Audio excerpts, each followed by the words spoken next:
Hey everyone, it's Will, Gamer Dad, with another video for you. So again, this is the second video for chapter 48, and this will include the boss battle.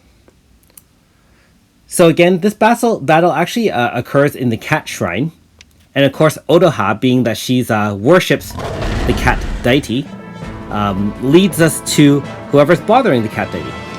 So in the early part of chapter 48, we are supposed to rescue the cat deity from an enemy that's bothering it.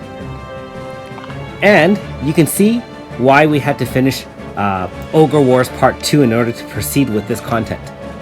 Because look who's back! It is Ogre Baron. I believe he was the enemy boss for chapter 43.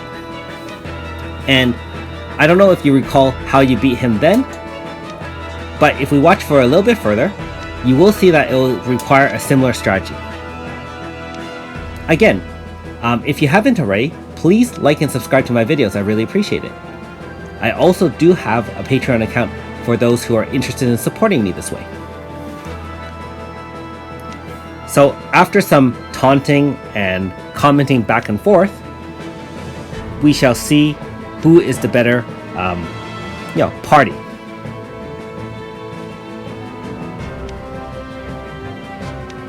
Alright, come at me, bro.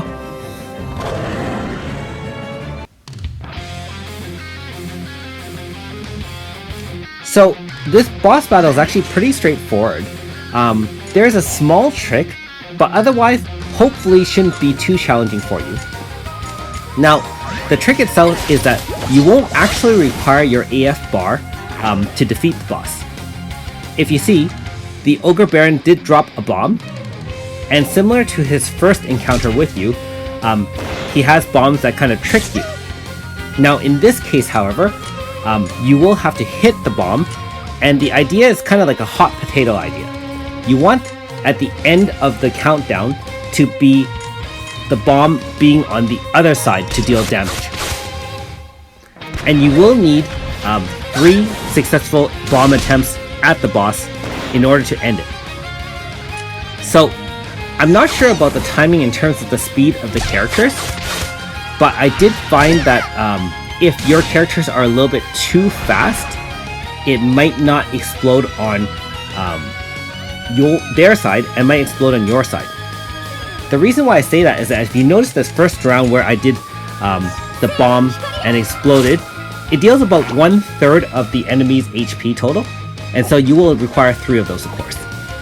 Note that the Aldo did the very last attack, and note that he's also the slowest member on my team.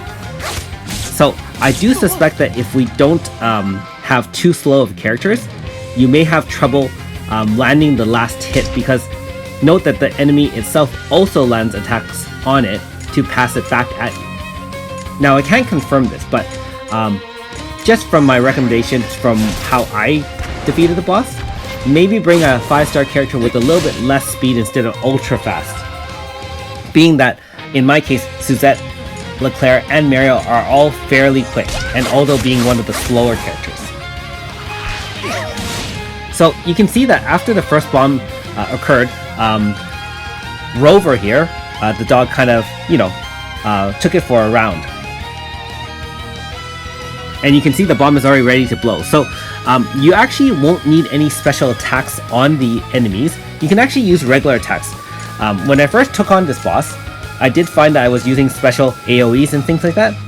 There really isn't any necessity of that unless you want to do debuffs on the 2 other bosses in order to minimize any damage. But if you do have a full 5-star team, which hopefully most of you, being that you completed so much of the content, you shouldn't have any problems handling the damage that the enemy boss gives you. Ogre Baron and the dog itself, I don't remember getting hit for anything more than, maybe a few hundred, 500 to 700 damage. And so again, if your team happens to take a lot more damage, feel free to use shield mitigation, physical, or int debuff, so on and so forth. So you can see I did bring Annabelle in the back, just in case. And again, note that I am using now regular hits on the bomb itself to kind of pass it back to their side. In terms of this particular turn, since 2 bombs have now successfully hit the Ogre Baron and his dog, he summoned another small bomb. I didn't bother hitting it because I don't want to do that. Just like the first battle with Chapter 43, I believe if you hit the bomb, it will actually deal damage to you, but again, I'm not going to explore that option. You can clearly see that we defeated the boss, Ogre Baron, and his dog very easily. So again, very successful battle. He's going to warp off to who knows where, and we'll see if we encounter him again in future episodes. But for now, the boss battle is done. Now, for those who are waiting for this moment, we finally unlocked the Grasta board. And so, for those who don't know, Grasta is a sort of kind of gem, or dare I say, materia from Final Fantasy days, where you can equip it onto your characters to enhance or augment their powers, either HP, attack, physical defense, so on and so forth. Now, at this end of chapter 48, you will have the Grasta option. However, it is not able to be equipped just yet. So it gives you a little bit of a rundown of what you can do. Keep in mind, there is actually one full Grasta that you can find outside the Cat Shrine. Before going in, if you go far left, there are some fields there. And if you go up, there are actually 2 treasure chests there. So go left and right, and one of them will have an HP life increase for a staff user.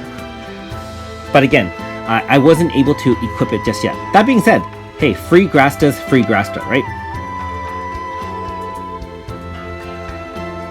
Anyways, thanks for watching. We'll see you next time.